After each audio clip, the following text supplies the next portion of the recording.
Ojibwe. So we are going to make a Ojibwe bird pole trap. Some people call it Ojibwe pole trap, Ojibwe bird trap. You want something, a good solid tree that's probably about 1.5 inches minimum of thickness. And this one is a good one right here. So I'm going to cut it to size, maybe 5-6 feet tall. So this is a gomboy. It's got the nice curve on it. This is so nice. Cuts like butter through hardwoods, softwoods, and you get what you pay for. So don't go cheap when it comes to survival equipment. You want to make sure that you get something that is durable, and you can actually, depend if your life depends on it, you can go, okay, this is something that's quality. That's going to snap on me. So we'll cut it right through about here. See what I mean? Fast and easy. Boop, boop. And I'm going to cut this off, shave it down, and we'll go to the next step.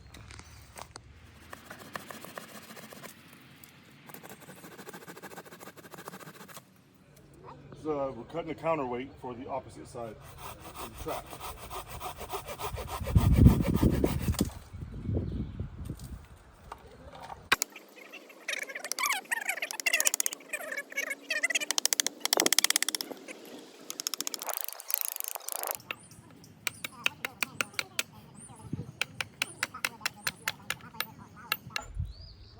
I'm not sticking this in the ground because you never really want to take your blade and strike the ground because you don't know what's underneath it. It's better if you have a board or something old to put it on. I've seen blades get super damaged hitting rock that was underneath something. Makes you want to cry.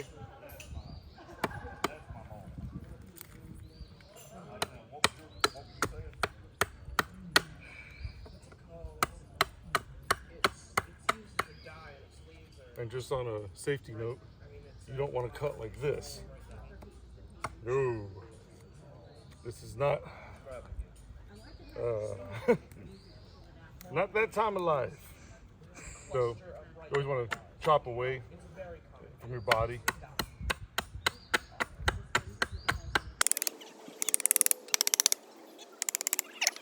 He made it. He got up there though. But there aren't any coconuts or anything up there. That'd be a bad spot to go out there. So what I'm doing here is I'm putting a point on both ends for the bird trap. And this actually naturally has a nice flat spot right here. So even though this was growing this way, you'll see why this nice flat part is ideal for making a bird trap, because we're going to be cutting into this on both sides. And you want to point on both ends, one to drive into the ground and the other one because you don't want the birds to be able to land on anything, and they're not going to land on that point. And you'll see once we put the trap piece on there why this nice flat piece here is so well made by the creator. Yeah, I actually wear my kilt.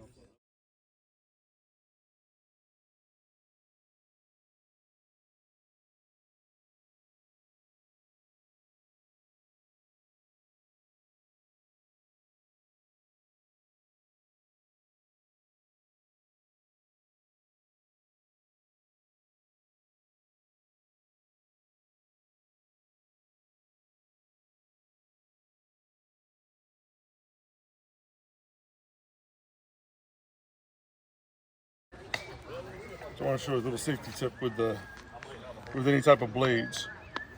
You never want to, even if you have a nice good leather sheath like this, especially if you have a good quality blade with a good quality edge on it, you don't ever want to do this to open up your knife blades, because that sharp edge can, this is reinforced with a leather strip here to prevent that because it's a good company. But most places it's just the leather stitched right to its own, and I've seen people slice their fingers. Not good.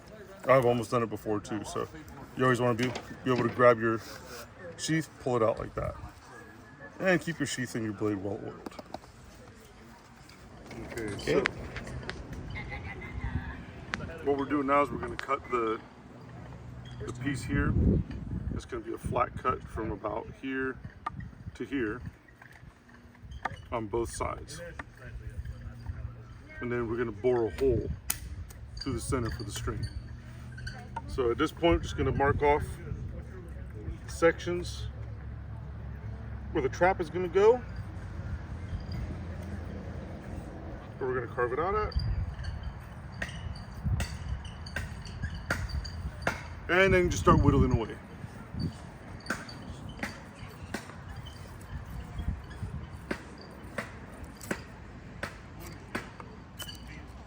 Until you get it all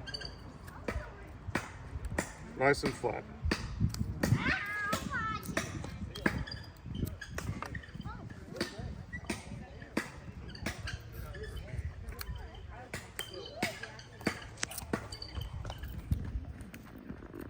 All right.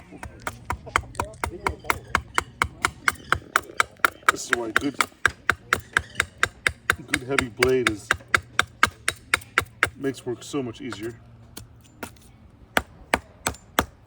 And you can use this for fire starting. What's the building, Chief? A pole trap. All right. Ojibwe pole trap.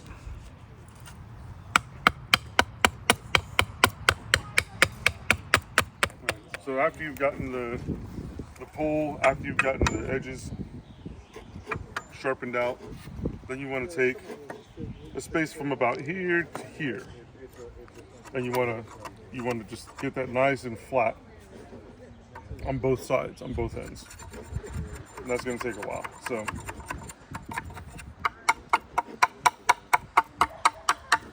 this makes a great chopper.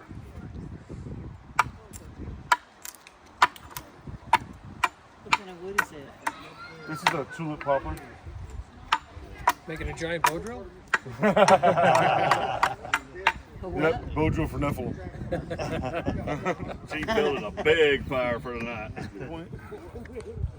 What you want to do is you want to start a hole right about there. And you're going to slowly make your way through to here. So I'll start drilling.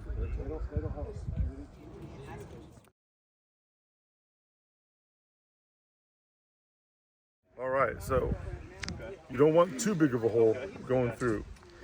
Just enough that we're going to run some cord through. If you have too big of a hole, it's going to present a problem, especially with the knots. You want to be able to have the knot that holds the perch be able to sit in there, but not go all the way through until the counterweight hits it through. So this one we're going to cut out a little bit farther. All right, next step. Once you've got the hole dug out through here, and you don't want it to be too big because we're going to run a knot through there, and you're going to want to find a good perch stick, something that's fairly straight. This is a good one right here. Something that's not going to break easy, but you're going to want to be able to shape it.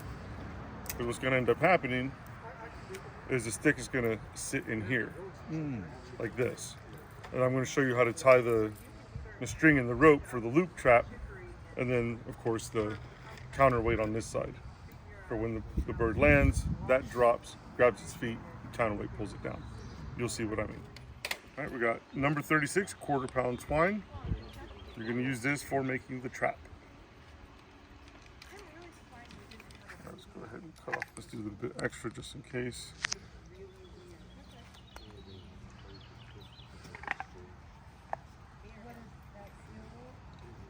And actually, first we're going to mess with this part here to make sure that this can sit in there just right. Okay, good. So first thing you're going to do is you're going to bring this straight through. And there's a counterweight, so a piece of block wood, cut it out. And that's going to be your counterweight. So I'm just going to tie it. Just put a regular square knot on there. Now it's got to be heavy enough that when the trap hits, it's gonna.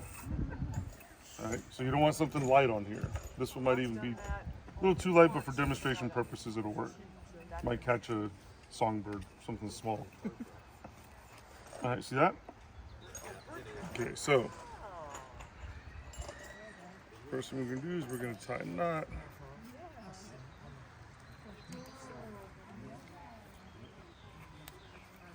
Knot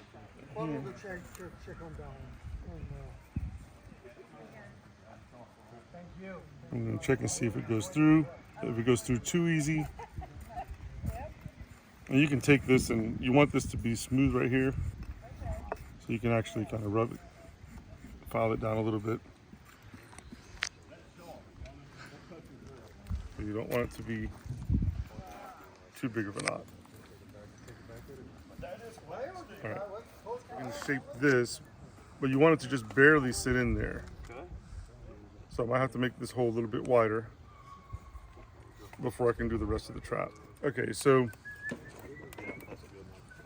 the way this trap works is you've got the counterweight on this side, you've got a knot on this side. You want to make sure that the knot is able to go through, and then your perch, you want to shape it in such a way, this isn't completely ready yet, to where it just slightly sits in there. I'm probably going to cut some of this off if it's a little too long. And you're going to ride that knot right up to where it's at.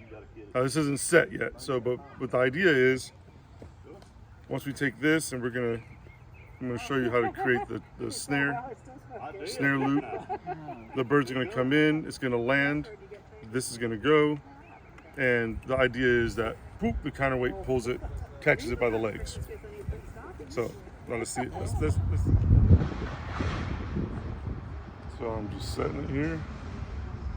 We added another cedar plank because this was not heavy enough. Okay, bird comes flying in. Hits on the perch. It caught me, I just didn't do it fast enough. All right, because you want it to just barely be on there. Got it. Just like that. There Just it like is. All right, now you're gonna set it. For reals. So the next step, go back into the forest and retrieve your case. Always remember to bring your case. You good?